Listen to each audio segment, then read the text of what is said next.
For centuries, the Scottish Highlands was well known for its fierce and proud warrior culture, and the Highland dirk was the main self-defense weapon and everyday tool for the average man. In this video, I'm working together with the Cateran Society to show you some basic dirk fighting techniques from our Scottish ancestors. I've then developed some of these techniques into a training workout routine you can do at home to train speed, strength, balance and stamina. So stay tuned and let's get started. Hi folks, Tom from Highland. Thanks for tuning in. So this video is a collaboration with Heiko from the Cateran Society. I'll put a link to his channel in the description below. Go there for all the detailed lessons, in-depth lessons of everything that we'll be covering in this video. Also direct any technical questions towards him because he's the expert. So I've already done a detailed video about the dirk's history and uses, but just a quick recap. Dirk was basically a long single-edged dagger used in the Scottish Highlands for hundreds of years. Probably evolved from the medieval bollock dagger. Not every man was rich enough to afford a sword, but almost every man would have been carrying a dirk on him most of the time. It was his everyday tool for chopping firewood, butchering animals, but was also his main sidearm for everyday self-defense situations. The weapon was mostly worn on the right side of the body, so it could quickly be drawn into a dagger grip. So the techniques that we'll be covering today, Heiko has developed from piecing together little bits of historical sources, so lightly different to some modern knife fighting martial arts, so just bear in mind the historical context. So in my dirk video, I was using this example, which is one that Matt from Fletforge and myself worked on. Now admittedly we did make this a bit shorter and kind of stockier than some historical examples because I was mainly wanting to use it as a bushcraft knife. But this isn't too dissimilar to what maybe a poorer Highlander might have. They often, just made very simple long knives from old farm tools and things like that. But when most people think of a dirk, they think of something more ornate, something like this. So this is something that maybe a slightly wealthier man could have afforded. This one is made by Todd's Workshop. I'll do a review in it in the future. The pommels were often circular and usually quite a small guard.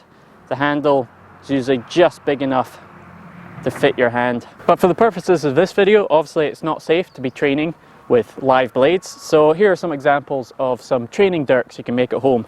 You can either make yourself a nice wooden one like this, or you can just go really simple. Literally something like some rolled up newspaper with some tape, or even just a stick. Just make the handle so it's just bigger than your hand. Make the blade so that when you're holding it like so, there should be just a couple of inches protruding from the bottom of your elbow. Also, it's a good idea to mark one edge of your blade to represent the sharp end. This is because we're going to be doing some sort of guard moves that require putting the blunt end against your forearm, so you wouldn't want to mix it up in real life. So once you've made yourself a training dirk, let's get into the lesson. So all you need is some sort of small flat area of ground, whether it's in your room or in a garden, and ideally going barefoot or minimalist footwear is ideal for being light on your feet. So we're going to cover the basic footwork and stance, then different grips of holding the dirk, and then 4 sequences of movement, each with a different attack variation. So the basic footwork and stance is your hips are going to be square towards your opponent, the foot opposite to your weapon hand is going to be in front, and your back foot is going to be raised a little bit and your body weight forward so that you're in this sort of springing position, and your hands can be sort of up in a sort of boxing or MMA sort of position, and your back hand will have the weapon in it, and your front hand is going to be used for guarding from grabbing your opponent's arm, getting them in locks and things like that. Just practice shuffling backwards and forwards, swapping foot, traversing. You're not closing in, you're not bringing your foot too close together. This is because it's a very close combat sort of martial art, and it could very easily turn into a grappling or sort of wrestling.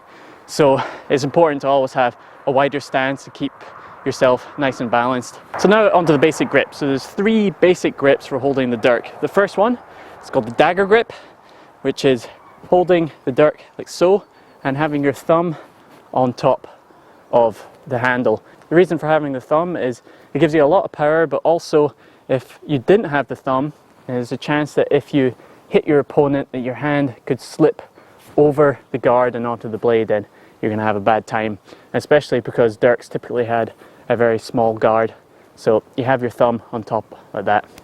The second one is called the guard grip, which very similar, but instead of having your thumb on top, you swap and put your forefinger like so, and you run the blunt end of the blade along your forearm. And the idea behind this is that you can sort of go into this sort of position and use it as a guard for a sword cut, a knife cut, so it would hit the blade and slide off your forearm. And there's also the saber grip, which is what you would sort of naturally want to go to when you held a dagger, sometimes with the thumb like this.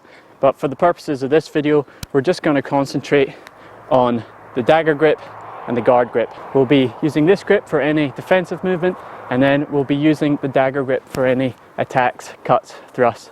So just get comfortable changing grips. So now onto the 4 attack sequences. So all the sequences will have the exact same footwork and guard. So most of the time you're going to be holding the dirk in a guard grip. You'll start off on the right side, left foot forward, then we're going to be shuffling forward 2 steps, doing one of the attack variations, which I'll come on to. We're coming back 2 steps, traversing, and coming up into a guard, just like we covered. We're then going to do 9 on your right side, and then swap onto your left side, right foot forward, 2 steps forward, one of the attacks, back 2 steps, traverse, guard. So the first attack variation, you're going to be switching from your guard grip into a dagger grip, and then you're thrusting forward like that, imagining you're aiming for your opponent's upper body or head. And you're not just using your arm, you're not just doing that, you're also engaging your hip. You're using that back foot to spring forward like so, and then you're coming back into your guard grip once you finish. 9 on the right side, 9 on the left side. So the second attack variation is actually 3 cuts, and again you're going to be starting from your guard grip, switching to your dagger grip, and you're imagining that you're trying to cut your opponent with just the last sort of 3-4 inches of your blade. And the first one is coming high to low, then the second one horizontal, and the third one is almost like an uppercut coming from low to high. So in the sequence you'll be advancing 2 steps, 1, 2, 3, back to guard grip, to reverse, like so.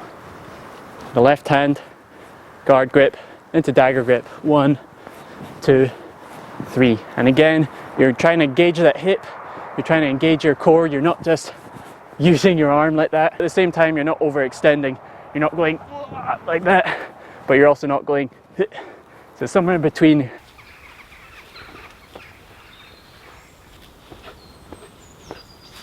So the third attack sequence is going to be a cut finished with a thrust.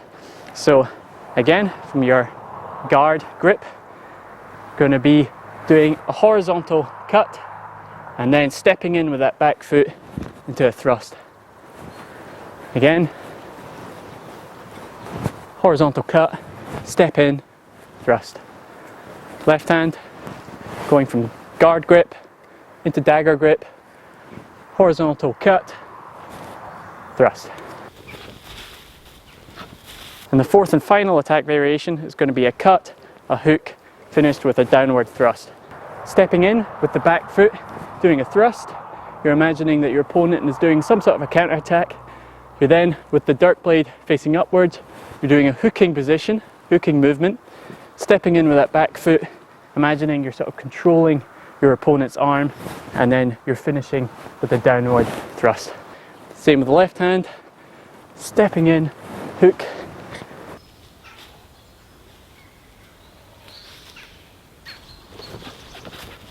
so I recommend you take some time just practicing the 4 sequences of movement. Again, starting slowly, focusing on good technique. Then when you feel a bit more confident, let's get into the workout. I'm probably going to take off my plaid because it'll be warm. So before you follow along with the workout, make sure you warm up properly so you don't injure yourself. Recommend doing some skipping ropes, jumping jacks for at least 5-10 minutes. And the idea of the workout that I've sort of put together is, training to a point where you know, you're feeling tired and you're pushing yourself, but you're not getting so exhausted that your actual technique is just getting sloppy. So you get to the point where you're just like, so just find the right balance for you. So we're going to be doing the 4 sequences, 9 on each side. So 9 attacks right hand, then 9 attacks left hand. So in between each sequence, I've decided to throw in some well-known exercises. So some burpees, some push-ups and some sit-ups. Now I recommend you do at least 3 of each, but you know, when it comes to the end of the workout and you're not that tired, then the next time, you know, push it up to 7 and then 9, and then, you know, however much you think that you need to get the sort of right balance between a good exercise but also keeping your technique good. So for the purposes of the video, keeping it short, I'm just going to do 3 of each in between the sequences.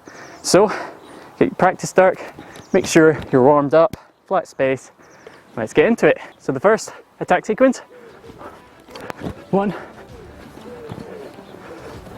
2,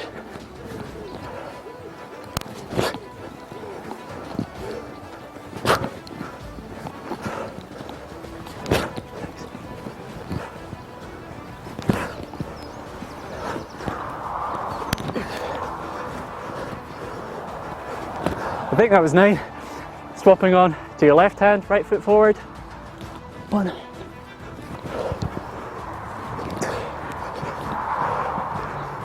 3, 4,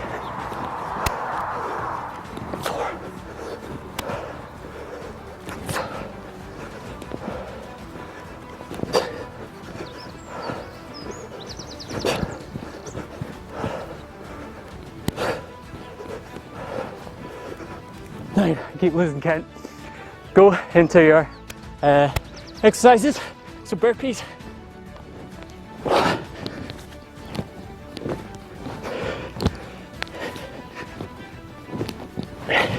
3 push-ups. And then 3 sit-ups. Second sequence with the 3 cuts.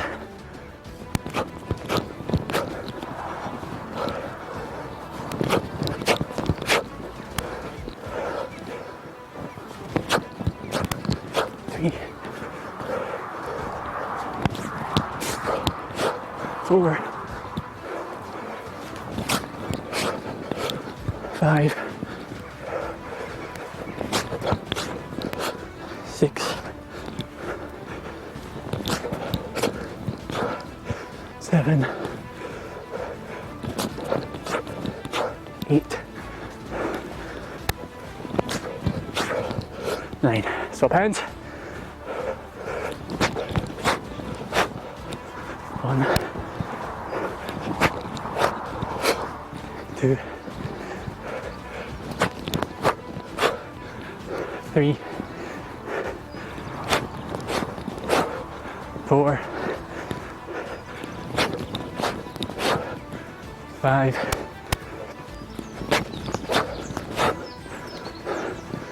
6,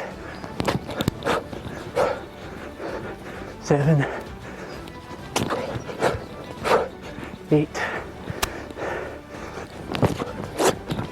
9. Burpees again.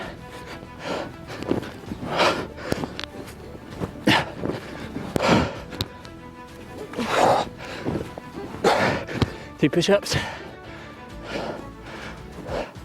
3 sit-ups,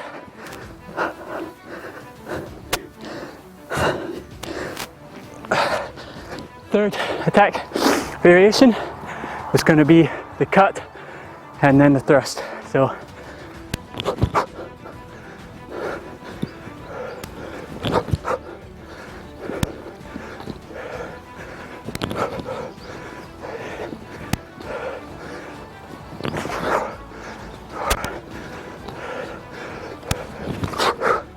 five,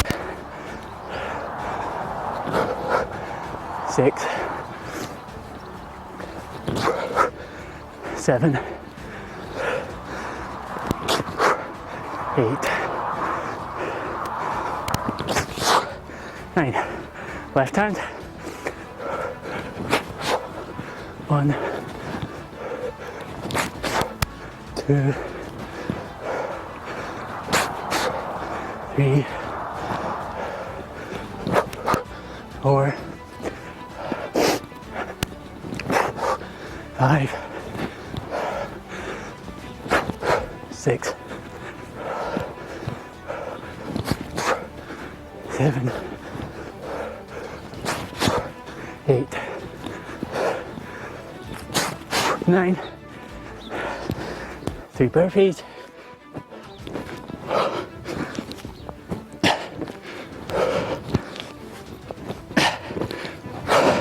3 push-ups, 3 sit-ups,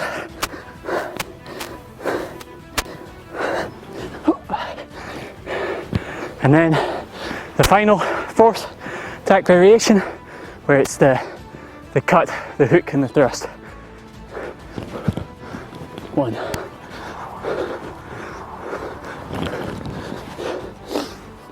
2, 3, 4, 5, 6, 7, 8, 9. Swap hands. 1,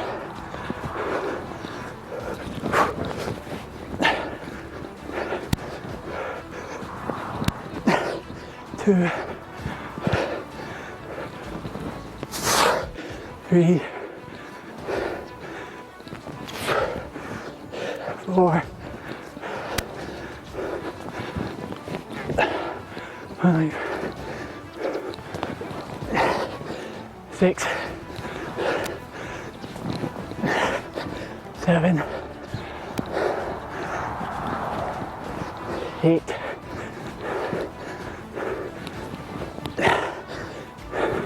9. 3 burpees.